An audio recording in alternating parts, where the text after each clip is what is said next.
A paz do Senhor, povo de Deus. Aqui quem vos fala é o pastor Juan. E eu quero deixar uma palavra para o seu coração que se encontra em 1 Crônicas, capítulo 13, versículo de número 5, que diz: Reuniu, pois, Davi a todo o Israel, desde Sior, do Egito até a entrada de Ramate, para trazer a arca de Deus de Kiriat Jearim. O capítulo 13, meus irmãos, vai relatar que Davi dispõe a trazer a arca para Jerusalém. E ele vai até reunir os anciões, reunir ao povo, a congregação, dizendo que nos dias de Saul não a trouxemos, ou seja, nos dias em que o rei Saul ele reina, ele não se propôs a reinar com a arca. Mas Davi agora, ele quer reinar com a arca. Davi se propõe a buscar a arca. E para nós entendermos um pouquinho, é necessário voltar o que simboliza essa arca para o povo de Israel, o quão é importante, para Davi e o povo de Israel estar reinando, estar trazendo de volta esta arca. Para quem não sabe, esta arca ela foi construída no tempo de Moisés. A Bíblia nos relata que Moisés estava sobre um alto monte quando Deus ele compartilha, ele dá para Moisés o projeto da arca da aliança. E Deus dá para Moisés esta arca, na realidade, esse projeto da arca da aliança. O tamanho que seria, de qual material ela seria construída, a madeira que ela seria construída, como seria feito. Deus dá para ele, conjecturo eu, Moisés dizendo, tá bom, eu vou construir. Mas Moisés, não é você que vai construir, mas é quem está no meio do povo. Mas qual é o nome dele? Bezalel.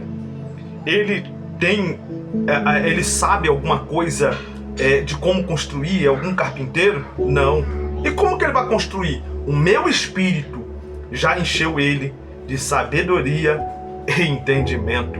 E isso aqui é muito forte, porque quem capacita é Deus. Deus escolhe os que não sabem e capacita ele. Ele ensina a fazer. E isso aqui é muito interessante. Por quê? Porque Deus dá a visão, o projeto para Moisés. Deus dá para Bezalel a sabedoria de como construir, o entendimento de como construir. E interessante que quem vai carregar, quem vai ser vocacionado para carregar é os levitas. Os levitas foram vocacionados para carregar. Então o projeto que Deus está dando para Moisés seria compartilhado. Ou seja, cada um dentro da sua função. Não seria Moisés que receberia o projeto, não seria Moisés que estaria construindo e não seria Moisés que estaria carregando. Mas Deus ele compartilha funções dentro do reino dele.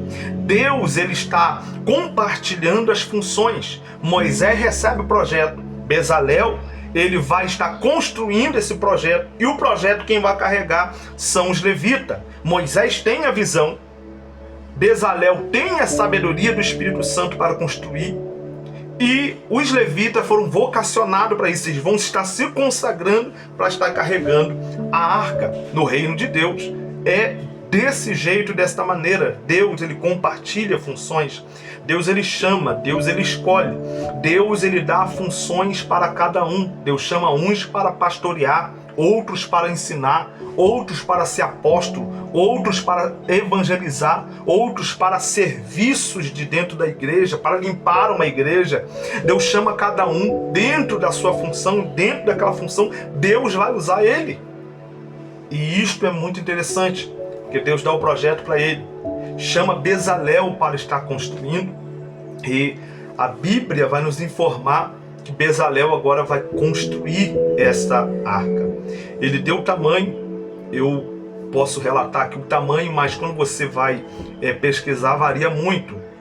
Alguns dizem que tem cerca de 1,11 m de largura e de altura 66 centímetros de altura e 66 de largura. Então varia muito aí quando você vai pesquisar. É um caixote. Esse caixote que foi criado da madeira de acácia, ou né, de cetim, que eles chamam. Alguns historiadores vão dizer que esta arca ela só é encontrada somente no deserto. E é algo muito interessante, que é uma madeira difícil de ser trabalhada, mas porém muito resistente ao tempo. E foi criado dessa madeira um caixote. Esta madeira foi revestida de ouro por dentro e também por fora. Este caixote vai receber 4 argolas de ouro. E essas argolas seriam transpassadas ali uma vara. Esta vara seria de vara de cetim também, de acácia, coberta de ouro por dentro, na realidade coberta de ouro, meus irmãos. E esta vara serviria para que os levitas carregassem nos seus ombros. Sobre esta arca seria feito uma tampa de ouro puro. Essa tampa seria chamada tampa do propiciatório, aonde ficariam também 2 anjos, melhor dizendo, 2 querubins com as suas asas estendidas. E no meio desses querubins seria manifesto a presença de Deus, aonde Moisés estaria consultando e falando com Deus naquele local ali. Esta arca, meus irmãos, mais para frente vai receber alguns utensílios sagrados dentro dela. Primeiro utensílio, a tábua dos 10 mandamentos. Segundo, a vara de Arão que floresceu. E terceiro, o vaso que continha o maná de Deus. Poderia entrar em alguns assuntos aí, né, sobre a vara de Arão, que era a simplicidade, representava algumas outras coisas, como o maná, e como também a tábua dos 10 mandamentos, que simboliza também ali regras: amarás a Deus acima de todas as coisas, amarás o teu próximo, não matarás. Então tem toda essa regra ali, não vou entrar por esse assunto, mas a arca de Deus, ela foi criada nesse tempo, simbolizando o quê? A presença de Deus no meio do povo. Esta arca passou algum tempo, algumas gerações. Por exemplo, quando Josué ele assume essa liderança de Moisés, foi ali que a arca também vai passar, aonde o Rio Jordão vai se abrir, aonde ela toca nas águas e o Rio Jordão se abre para aquele povo passar. É algo muito importante de nós entendermos sobre o que simboliza a arca. E algo muito interessante também que eu quero relatar para você é que algumas funções foram direcionadas aos filhos de Levi, né? Os filhos de Levi, para quem não sabe, eram Gerson, Coate e também o Merari.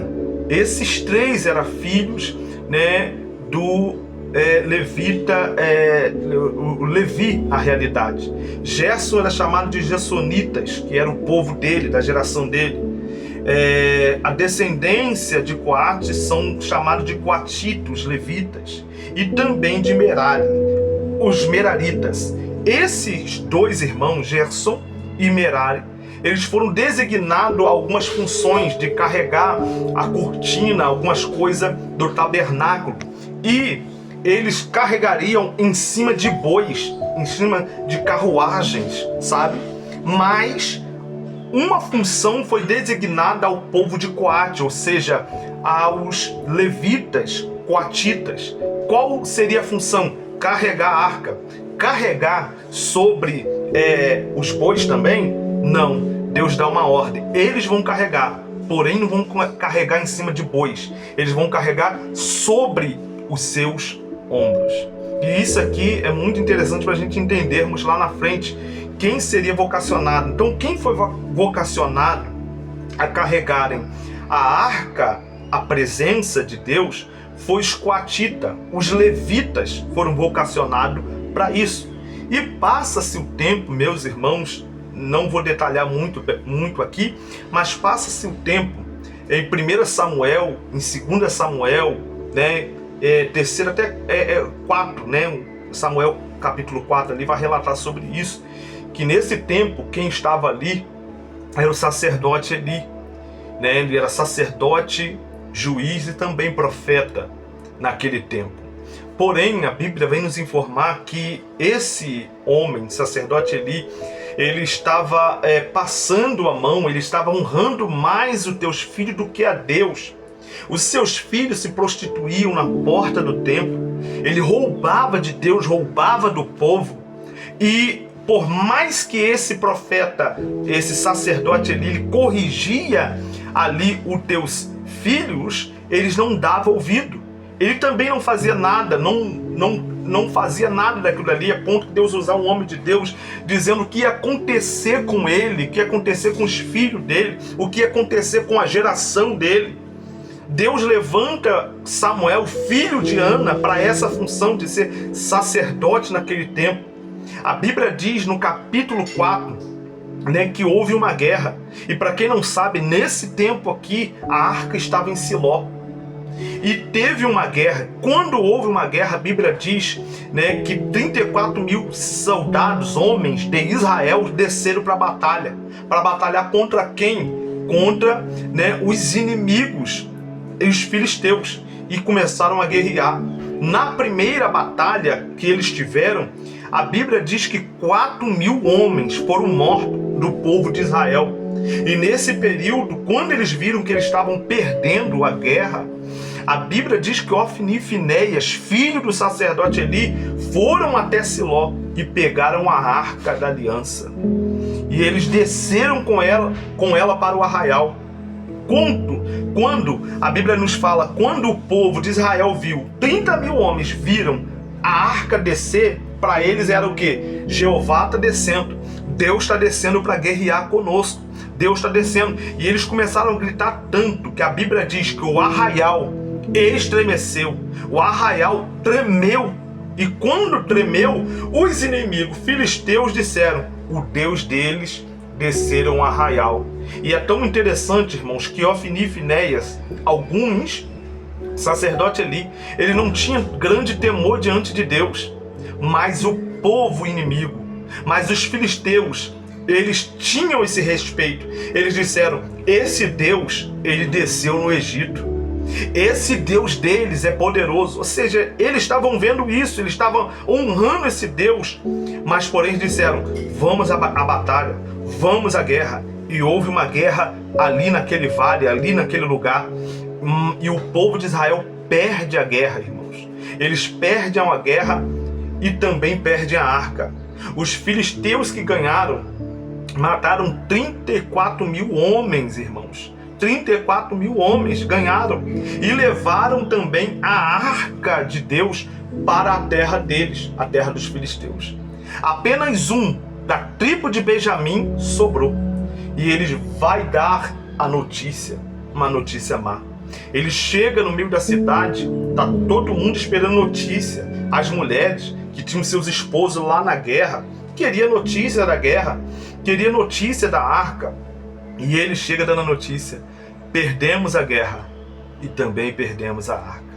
O povo começa, irmãos, a alvoroçar no meio da cidade, gritar, o pânico começa a tomar conta daquele povo. Quando a Bíblia nos informa que a notícia chegou até o sacerdote Eli, ele estava sentado na cadeira. Sentado na cadeira ele estava, quando recebeu a notícia, ele cai da cadeira para trás e quebra o pescoço. Israel está sem arca, sem a presença de Deus. Porque eles pensavam que Deus estava guerreando por eles, mas eles estavam em pecado, irmãos. E Deus se retira, fica somente um caixote vazio. Deus não é aquele objeto. Deus não se brinca. E eles pecando, se prostituindo, pensando que Deus não ia fazer nada, mas a hora deles chegaram. Ofni e Finéias morreram. Sacerdote Eli morreu, está sem arca. Israel agora está vivendo um momento crítico, um momento terrível. Vai ser nesse período mais para frente que Deus vai levantar agora o novo sacerdote, que é Samuel. E aonde está a arca? A arca está lá, no meio do povo filisteu. A Bíblia nos diz, meus irmãos, que eles pegam a arca e colocam aos pés ou junto de um deus que eles serviam, que era Dagon. E eles estavam ali comemorando a sua vitória. E a Bíblia nos informa que pela manhã, quando eles abrem o templo de Dagon, eles veem Dagon caído. Alguns dizem que era metade homem, metade peixe, caído. Eles colocam, ajeitam novamente ali Dagon, e no outro dia Dagon está decepado a sua cabeça, suas mãos cortadas novamente. A Bíblia diz que Deus fere todos daquele povo filisteus, do maior ao menor com um tumor. E a Bíblia também nos informa que tinha uma infestação de ratos. Era algo terrível que estavam vivendo o povo filisteus. E certamente eles consultaram uns aos outros, dizendo: certamente é Deus que está fazendo isso. Certamente é Deus que está fazendo algo terrível aqui no nosso meio. A gente temos que fazer alguma coisa. E alguém deu um conselho dizendo: olha, por que vocês não pegam 2 vacas e coloca uma carruagem, sobre essa carruagem coloque a arca. Essas vacas têm que estar com seus filhotes e coloca ela para andar. Se essas vacas irem em direção para Israel, para o povo de Israel, certamente foi Deus que nos feriu. Mas se elas voltarem por causa dos seus filhotes que estarão presos, certamente não foi Deus que feriu. Agora você imagina a cena, irmãos, tirando ali os bezerros da vaca, guardando sobre um estábulo, sobre um alto, e sendo colocada ali uma carruagem sobre as 2 vacas. Olha a cena. E sobre a carruagem, a arca e os presentes que eles colocaram dos tumores e dos ratos feitos de ouro. E ali eles colocam a vaca para ir. Imagina agora, a vaca indo em direção a Bet-Semes, a vaca andando e olhando para trás e urrando. E a Bíblia diz: a vaca não olhou nem para a esquerda e nem para a direita. Já poderia trazer uma aplicação aí. Mas elas foram. Mesmo com os filhotes lá atrás, elas continuaram. Eu preciso ir, porque tem algo me dizendo que é para ir. Imagina as vacas indo, sabe?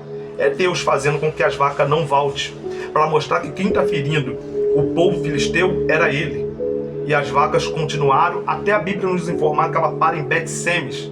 O povo vê aquela cena, né, se atemoriza, porque a arca está ali. O que está acontecendo? E alguns até olham, morrem muitas pessoas quando olham dentro da arca.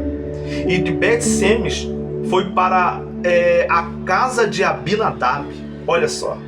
E vai ser aí que o texto vai entrar, capítulo 13, que a gente acabamos aqui de meditar, né? É aí que vai entrar. A arca fica exatamente na casa de Abinadab. E vai ser nesse tempo, no capítulo 13, que Davi vai consultar para trazer a arca de volta. Eu preciso reinar, mas sem presença eu não reino. Eu preciso reinar, mas sem a arca não dá para reinar. E vai ser nesse momento que ele vai se reunir com todo o povo de Israel. E eles vão, irmãos, se alegrando perante o Senhor. O versículo 8 diz: com todos os empenhouros, cântico, harpas, alaudos e tamborins. Ou seja, eles estavam fazendo ali um culto, eles estavam ali uma festa, eles estavam alegres, eles estavam ali felizes, porque eles estavam indo buscar a arca da casa de Abinadab. E a Bíblia diz, meus irmãos, que quando eles chegaram ali, na casa de Abinadab, foi preparado. E como que eles preparam?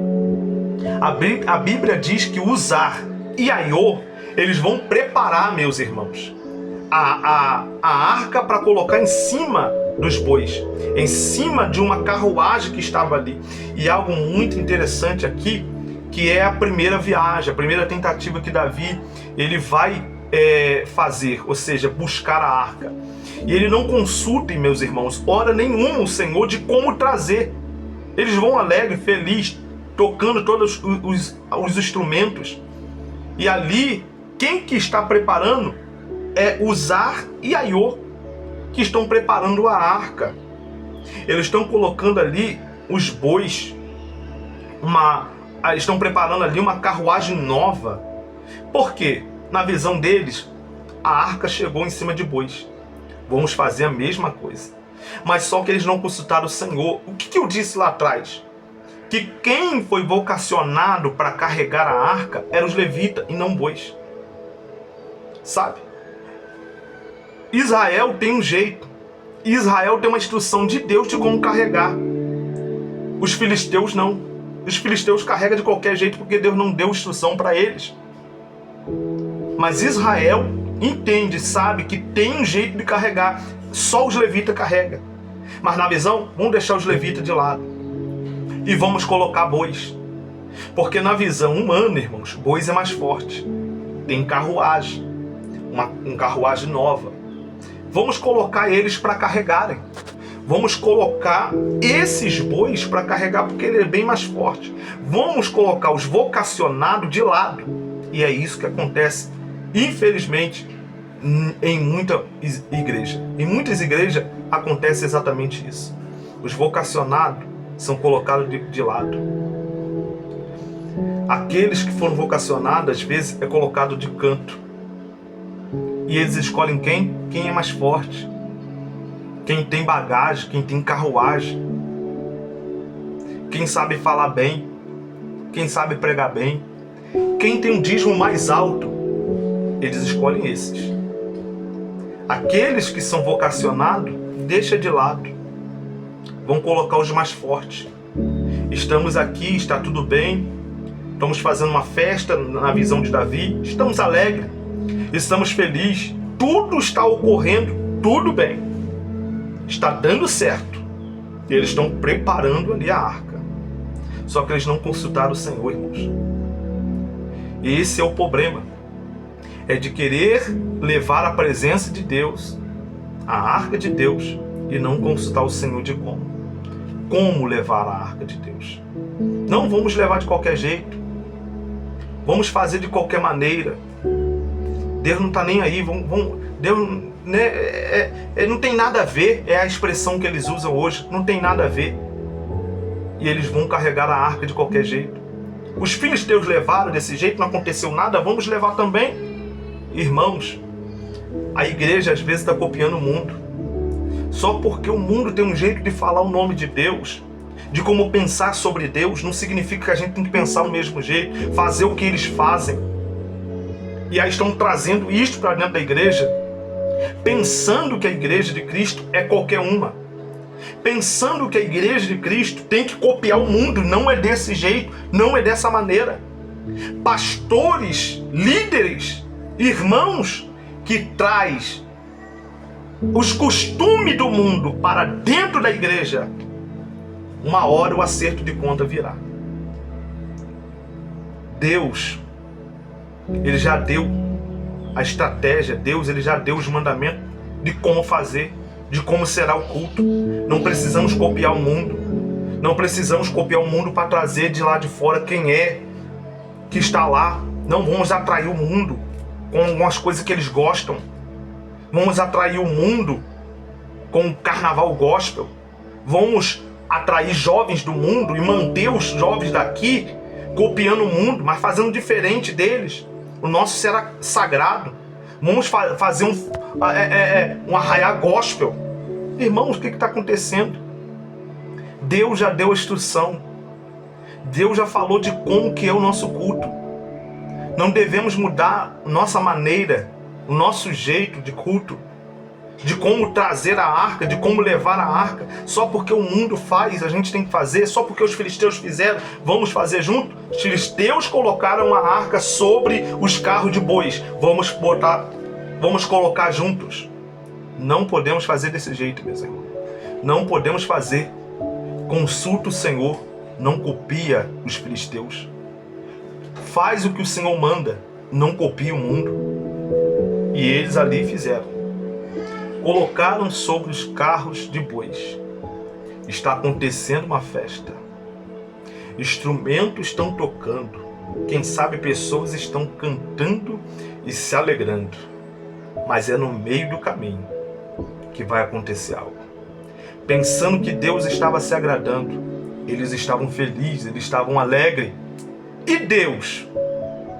Será que estava feliz, estava alegre? O que importa é se eu estou bem. O culto hoje em dia está sendo assim desse jeito, infelizmente.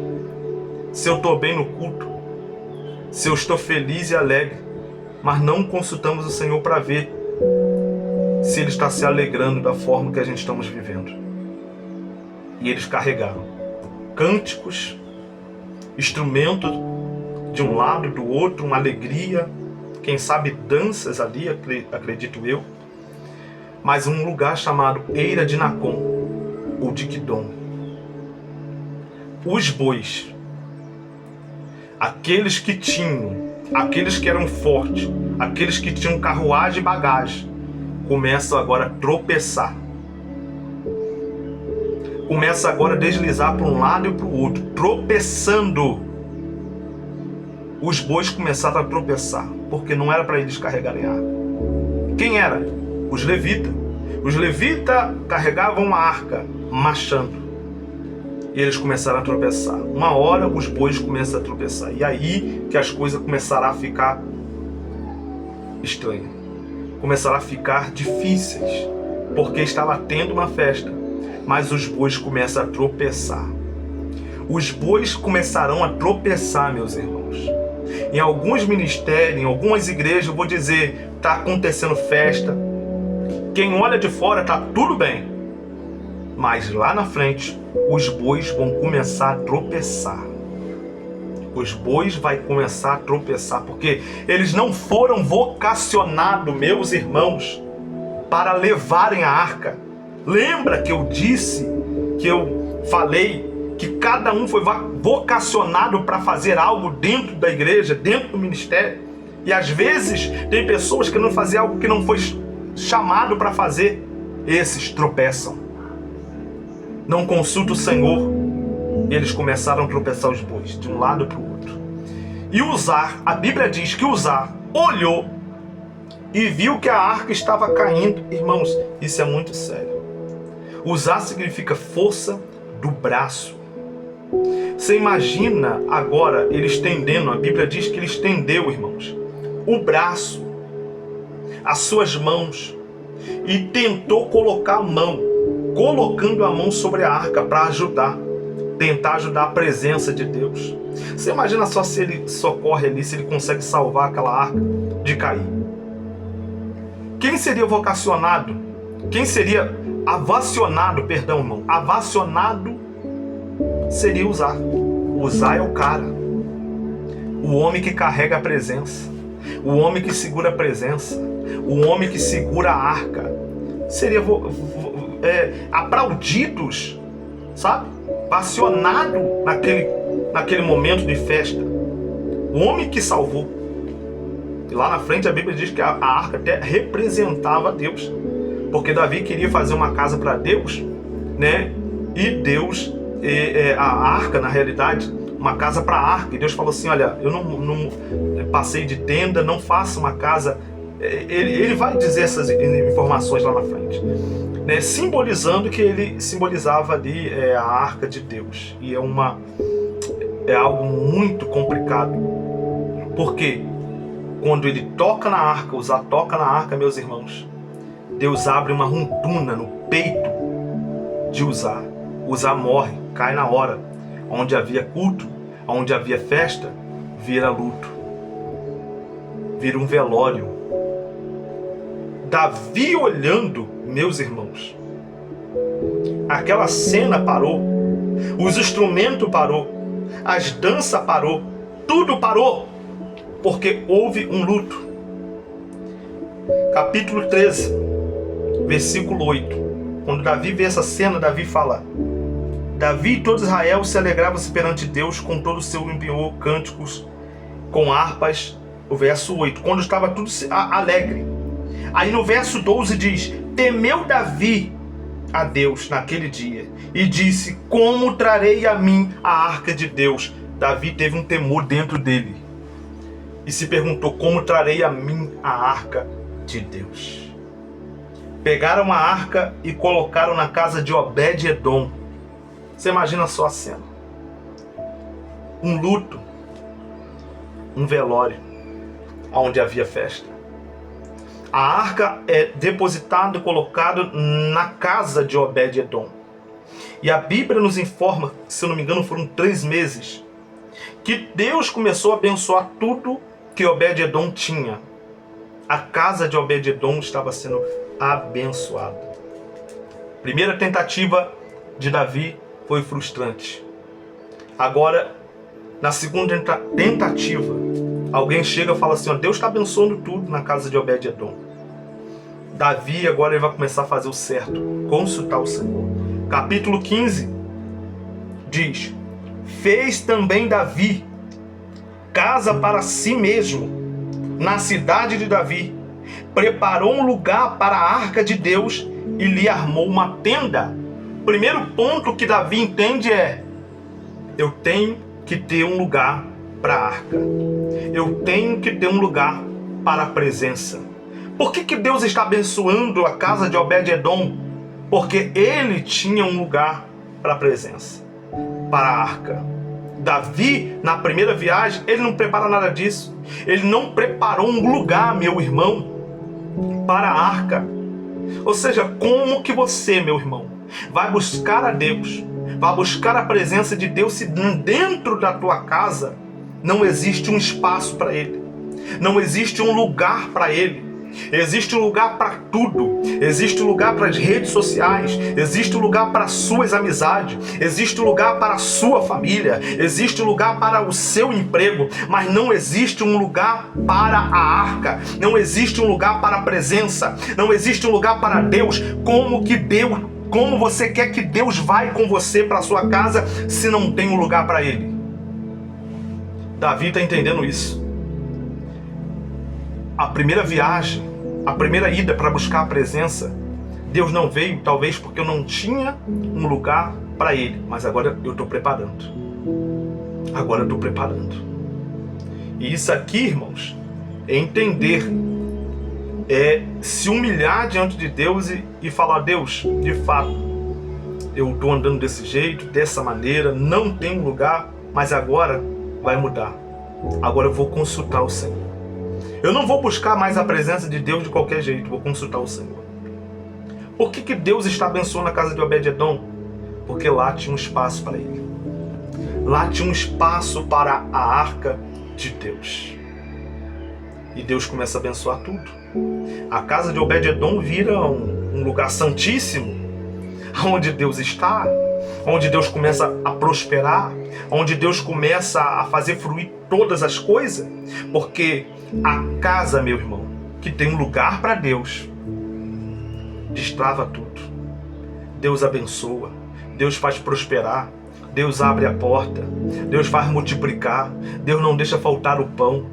A casa que tem um espaço para a presença de Deus, não falta nada.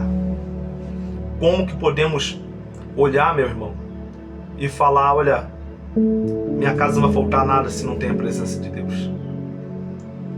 Tem que ter primeiramente a presença de Deus, meu irmão. A presença de Deus tem que ser prioridade. Capítulo 15, Davi fez um lugar para a arca de Deus. Capítulo 15, verso 2. Então disse Davi: ninguém pode levar a arca, de Deus, senão os levitas, porque o Senhor os elegeu para levarem a arca de Deus e servirem para sempre. Olha só. Segundo ponto que ele está reconhecendo é: eu preciso colocar quem foi vocacionado no lugar certo. Quer que seu ministério cresça? Quer que a presença permaneça na sua igreja, no seu ministério, na sua vida, na sua casa? Começa a consultar o Senhor e fazer tudo certo. Tem um lugar, olha só, tem um lugar para Ele, como prioridade. Segundo, coloca quem foi vocacionado para tal obra. Não olhe com a visão material. Os líderes, essa palavra vai ser para os líderes e pastores. Não olhe, meu irmão, pastores, para a condição financeira. Não olhe. olha para quem foi vocacionado. Talvez é pequeno, talvez não sabe, como Bezalel, não entende, mas Deus sabe. Deus dá capacidade, Deus levanta, Deus escolhe as coisas loucas desse mundo. Deus é quem comanda a obra. Então Davi está reconhecendo que não é boi para carregar a arca, são os levitas que foram elegidos para isso, vocacionados para isso. Foram os levitas que foram vocacionados não por homens, mas por Deus. Não foi Deus, não foi líder e pastores que escolheu aquele irmão, mas foi Deus. E aqui Davi está reconhecendo isso. Davi reuniu todo Jerusalém agora para trazer de volta da casa de Obed-edom a arca para Jerusalém. Agora ele está diferente, está consultando o Senhor. Olha o verso 12, capítulo 15, verso 12 de 1 Crônicas. Ele disse: vós sois a cabeça da família dos levitas. Aí ele vai: santificai-vos em vosso irmão, para que faça subir a arca do Senhor Deus de Israel ao lugar que lhe preparei. Terceiro, o que Davi está reconhecendo? Que necessita se consagrar. Não tem como, precisa se santificar. Não tem como trazer a arca sem se santificar. Não tem. Tem que ter um lugar para ela vir. Tem que colocar as pessoas certas, vocacionadas por Deus para trazer. E terceiro, tem que se santificar. Não tem como, meu irmão, trazer a arca. Eu tenho um lugar, coloquei os vocacionados. Mas se você não se santificar, não tem como trazer a arca de Deus. Não tem como trazer a presença de Deus. Se você não jejuar, muitos hoje não falam mais de jejuns. Líderes, pastores, obreiros, irmãos, membros, são poucos os que fazem jejum, se consagram. Leitura da palavra, oração de joelho, não é meia hora, não é um momento de oração, é constância, sabe? É ter uma vida de oração, passar tempos com Ele, é ter uma vida de consagração. Aí você consegue trazer a arca. Não tem como trazer a arca de Deus se não se santificar. Olha o que Davi está entendendo. Verso 13. Pois visto que não há, levastes a primeira vez, o Senhor nosso Deus irrompeu contra nós. Porque então não buscamos segundo o fora nos ordenado. Olha só. O que eles estão entendendo, o que Davi está entendendo é: não consultamos o Senhor para trazer a primeira vez. Não consultamos, não fizemos conforme era para fazer a primeira vez. E aconteceu tudo isso. Poderia ter evitado.